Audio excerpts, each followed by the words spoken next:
மாநில உரிமைகளை பாதுகாப்பதே திமுகவினுடைய நிலைப்பாடு என்று அக்கட்சியின் தலைவர் மு.க.ஸ்டாலின் எக்ஸ் தளத்தில் ஒரு பதிவினை இட்டிருக்கிறார். அதாவது நாடாளுமன்ற மழைக்கால கூட்டத்தொடர் துவங்க இருக்கக்கூடிய சூழலில் திமுக எம்பிக்களுடன் அக்கட்சியினுடைய தலைவர் ஸ்டாலின் ஆலோசனை மேற்கொண்டார். இந்த நிலையில் சமூக வலைதள பதிவை அவர் இட்டிருக்கிறார். அதில் என்னென்ன விஷயங்கள்லாம் அவர் குறிப்பிட்டிருக்கிறார் அப்படிங்கிறத கேட்போம். செய்தியாளர் ரமேஷ் இணைகிறார். ரமேஷ், திமுக தலைவர் மு.க.ஸ்டாலின் சமூக வலைதளத்தில் என்ன கருத்தினை பதிவு செய்திருக்கிறார்? வர இருக்கக்கூடிய நாடாளுமன்ற மழைக்கால கூட்டத்தொடரில் திமுகவின் எம்பிக்களுடைய செயல்பாடு எப்படி இருக்க போகுது, என்னென்ன விஷயங்கள் தொடர்பாக அவர்கள் குரல் எழுப்ப இருக்கிறார்கள், முழு விவரங்கள் என்ன?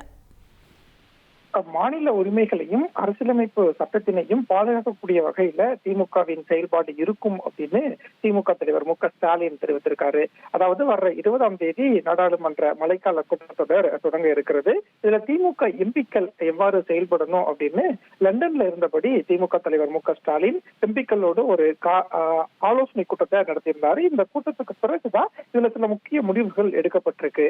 அதாவது மத்திய அரசு கொண்டு வரக்கூடிய எந்த புதிய சட்டமாக இருந்தாலும் மாநில உரிமைகளையும் அரசியலமைப்பு சட்டத்தையும் பாதுகாக்கக்கூடிய வகையில திமுக செயல்படும் அப்படின்னும், திமுக எம்பிக்களுடைய செயல்பாடும் நாடாளுமன்றத்துல அவ்வாறு இருக்கும் அப்படின்னு சொல்லியிருக்காங்க. அதே மாதிரி மேகதாது அணை கட்டும் முயற்சிகளுக்கு எதிராக காவிரியில் தமிழ்நாட்டுக்குள்ள நியாயமான உரிமைகளை காக்கவும் திமுக நாடாளுமன்ற உறுப்பினர்கள் நாடாளுமன்றத்துல தொடர்ந்து குரல் எழுப்புவார்கள் அப்படிங்கிற ஒரு முடிவும் இந்த கூட்டத்துல எடுக்கப்பட்டிருக்கு.